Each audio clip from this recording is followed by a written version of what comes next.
পশ্চিমবাংলার যিনি একমাত্র হত্যাকর্তা বর্তমানে আমাদের মুখ্যমন্ত্রী, তিনি সর্বাগ্রে বলেছেন যে অপরাধী ফাঁসি চাই। তাহলে এটা নিয়ে রাজনীতি করার কোনো দরকার নেই, কারণ এখানে পশ্চিমবাংলার যিনি সর্বময় কর্তৃ, তিনি সবার আগে তিনি চেয়েছেন যে এক সপ্তাহের মধ্যে অপরাধীকে চিহ্নিত করে অপরাধীর শাস্তি চাই এবং সে শাস্তি যেন ফাঁসি হয়।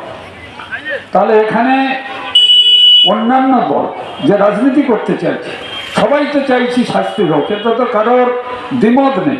তাহলে এখানে রাজনীতি করার কোনো জায়গা নেই। আরেকটা কথা বলি,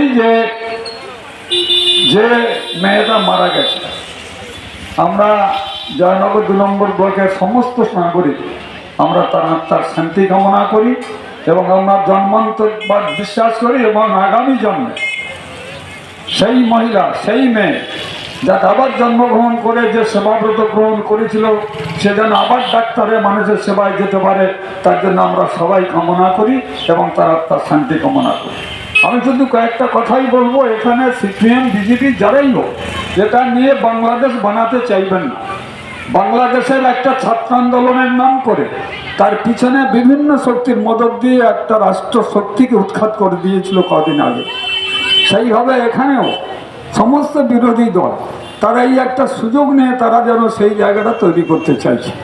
কিন্তু এই ঘটনা তো নতুন নয়, যুগে যুগে দেখা গেছে যে এই রকম ধর্ষক, এই রকম অত্যাচারী, এই রকম পশু প্রবৃত্তির মানুষ কিন্তু এই প্রথম জন্মায় না, এই প্রথম ঘটনা ঘটেনি। তাহলে ঘটনা ঘটতেই থাকবে, যেই ক্ষমতায় আসুক প্রত্যেকের কাছে প্রত্যেকের কিছু না কিছু সময় এরকম অঘটন ঘটবে। তার জন্য যারা বলছে মুখ্যমন্ত্রীর পদত্যাগ চাই, এটা শুধু একটা হিংসাবশত ছাড়া কিন্তু একথা বলার কোনো জায়গা নেই।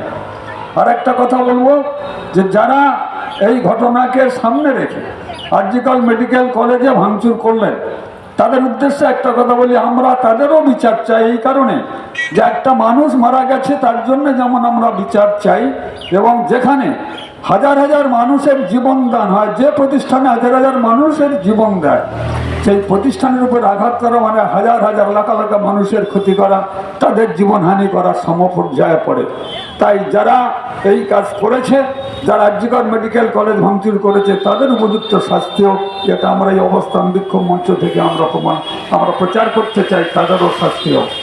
আর আজকের আপনারা যারা এই অবস্থান মঞ্চে এত প্রাকৃতিক দুর্যোগের মধ্যে থেকেও এই অবস্থান মঞ্চকে সফল করতে চেয়েছেন এবং সফল করেছেন, এবং প্রত্যেকের মনে যে একটাই প্রশ্ন, শাস্তি হবে তো, যেহেতু সিবিআই হাতে ক্ষমতাটা গেছে, সেটা আমরা বলতে পারছি না। কিন্তু আমরা তার জন্যে সমস্তভাবে কেন্দ্রীয় সরকার থেকে আরম্ভ করে বিচার ব্যবস্থার কাছে, সকলের কাছে আমাদের আবেদন যে আপনারা সমস্তভাবে ত্বরান্বিত করে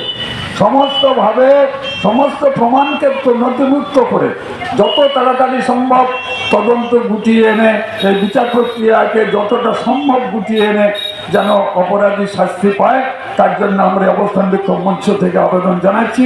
এবং আপনারা সবাই মিলে একটা জায়গায় শুধু দাঁড়িয়ে থাকুন। দিদি আছে যখন আমরা নিরাপদে আছি, ঘটনা ঘটতেই পারে, ঘটনা ব্যতিক্রমী ঘটনা, কিন্তু এ ঘটনা বারবার ঘটবে না, এ ঘটনা ঘটতে পারে না। আগামী দিন যাতে এইরকম ঘটনা আর না ঘটে, তার জন্য যাতে উপযুক্ত শাস্তি হয়, তার জন্য আমরা এই বিক্ষোভ মঞ্চ থেকে আবেদন রেখে আজ এই বিক্ষোভ মঞ্চের সভা এখানে আমরা শেষ করছি। জয় হিন্দ, বন্দে মাতরম।